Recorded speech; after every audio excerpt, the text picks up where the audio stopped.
Thank you. And up next, marking 40 years since the CDC first acknowledged what was then known as the, quote, gay plague. 34 million deaths later, a look back at our government's feeble response to HIV/AIDS. We'll be right back.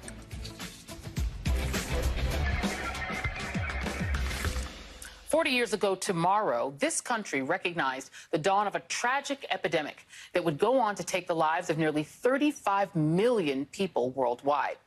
In a June 5th, 1981 bulletin, Centers for Disease Control researchers described for the first time the mysterious cases of 5 gay men in Los Angeles who'd fallen ill with a type of pneumonia.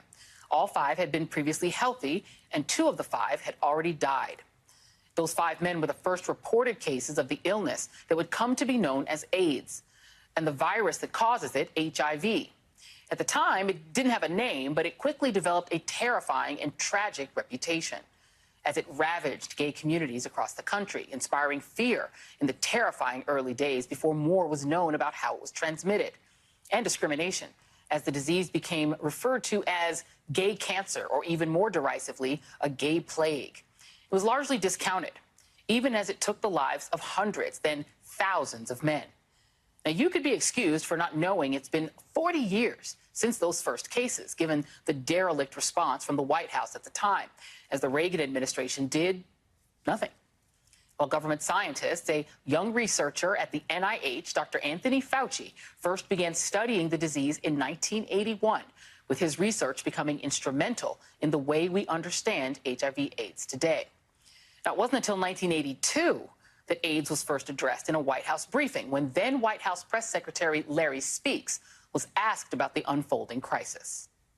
Does the president have any reaction to the announcement of the Center for Disease Control in Atlanta that AIDS is now an epidemic in over 600 cases?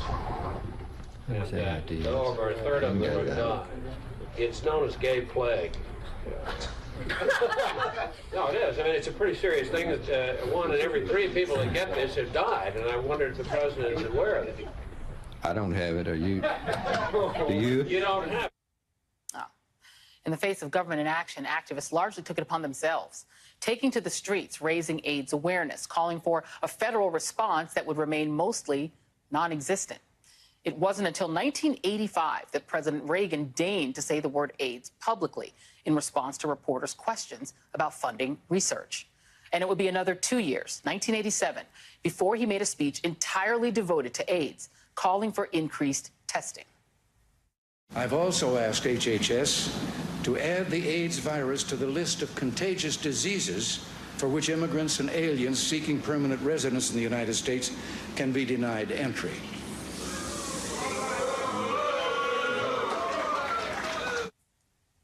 That same year, the AIDS memorial quilt was unveiled on the National Mall, each of its panels remembering and celebrating the life of an individual taken too soon by AIDS. But like Ronald Reagan, millions of Americans chose silence and inaction over compassion because it simply didn't affect them. In 1985, Reagan's longtime friend, actor Rock Hudson, became perhaps the highest-profile gay man to succumb to AIDS. And it wasn't until it started claiming people outside the gay community that Americans really started taking AIDS seriously. There was Indiana teenager Ryan White, a hemophiliac who contracted HIV from a blood transfusion. Likewise, tennis legend Arthur Ashe, who contracted it from a transfusion during heart surgery. And in 1991, NBA superstar Magic Johnson announced he was HIV positive. 30 years later, Johnson is still living with AIDS, as are roughly 1.2 million Americans. Thanks to advancements in treatments, antiretroviral treatments that delay the onset of AIDS from HIV. Despite that, though, more than 700,000 Americans have perished over the last 40 years. And after the break, I'll talk to an activist who's been on the front lines since the very beginning. And that's next. 40 years ago tomorrow, June 5th, 1981, the Centers for Disease Control recognized the first 5 cases of the disease that would come to be known as AIDS.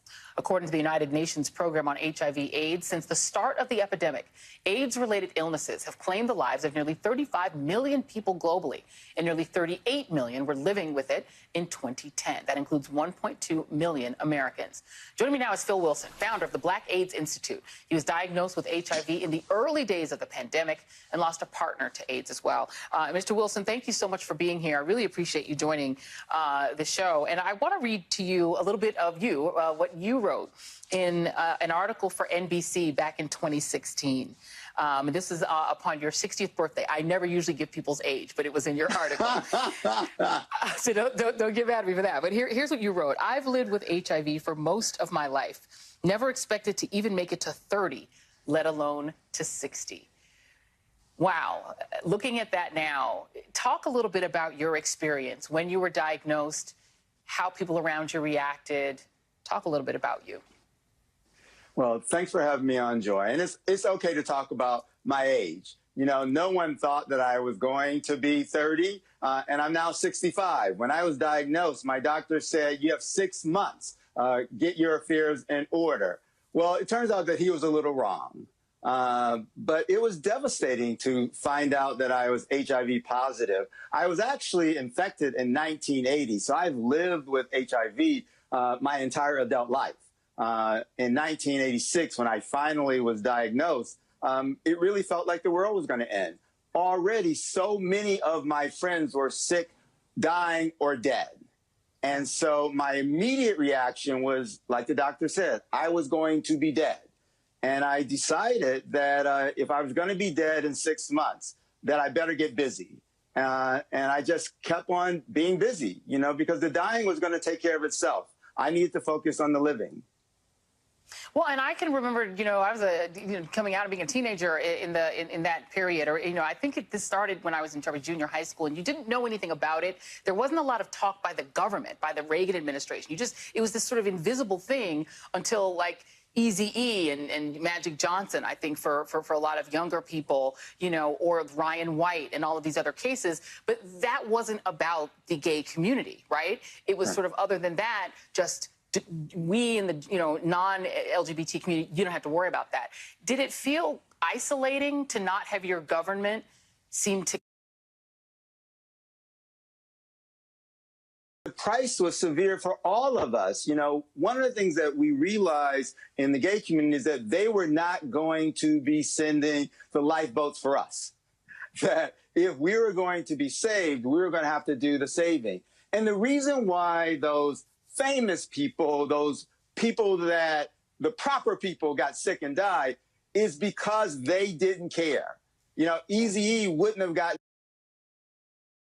sick, died, you know. All of those quote unquote right people wouldn't have gotten sick if they cared about us. You know, I grew up in the row houses in Chicago. And one of the things we learned early on, if your neighbor's house is on fire, you better pull out. House is going to be on fire. And so if our government had cared about us in the beginning, if our government had cared about gay men, you know, in the beginning, we wouldn't have the pandemic that we ended up having. And even that was mischaracterized because the epidemic was never about only white gay men. From the very, very beginning, Black and other people of color were disproportionately impacted.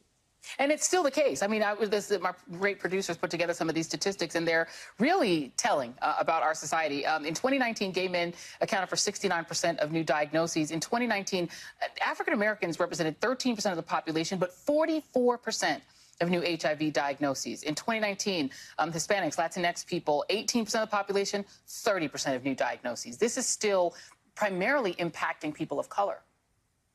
Absolutely. And it's what happens when, you know, you marginalize folks, Joy. You know, HIV and AIDS was primarily a disease of poor people, of Black people, of brown people, of disenfranchised people.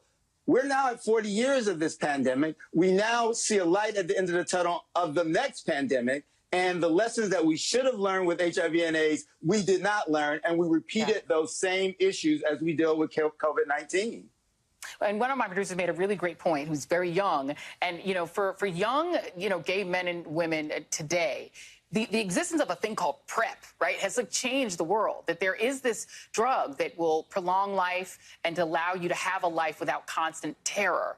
But there's, I know, also some price issues and cost issues. You still got to have health care, right? And so we know the South is where we're seeing disproportionate number of cases because not a lot of folks have health care. They didn't take the Medicaid expansion. How has sort of our health care debate sort of impacted this as well? Well, you know, it's kind of connected to the definition of infrastructure. We know there's a debate going on somewhere else on that. Well, so a few pills for some people that work some of the time does not a cure make. No, so it's not enough just to have the medications. You have to have access to the doctors. You have to have proximity to the doctors. You have to have access to the information. You have to trust the messenger. No, there's all these things that are involved in people actually being able to utilize care and treatment. So today, even though we have PrEP, we have better treatments, we still don't have access because we still don't care about the people who are most impacted. Let's talk very quickly. I don't have a ton of time with you left, but Billy Porter, you gave a very emotional interview to my friend Tamron Hall and talked about his 2007 diagnosis. He'd also had financial issues and all sorts of stuff coming down upon him. But his program, Pose, how has that changed the way that people talk about that era?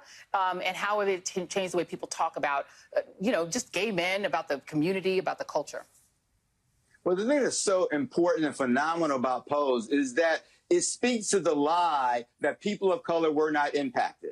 Now, it makes it clear that people of color were involved in the pandemic, impacted by the pandemic, and was a part of the fight to end the epidemic from the very, very beginning. Yeah. And that's an important lesson, you know, particularly as we look at the 40th anniversary. I'm involved in the building of an AIDS monument in Los Angeles, and we are focused on making sure that all the stories are told, no matter who you are, no matter where you were, no matter where the intersection was.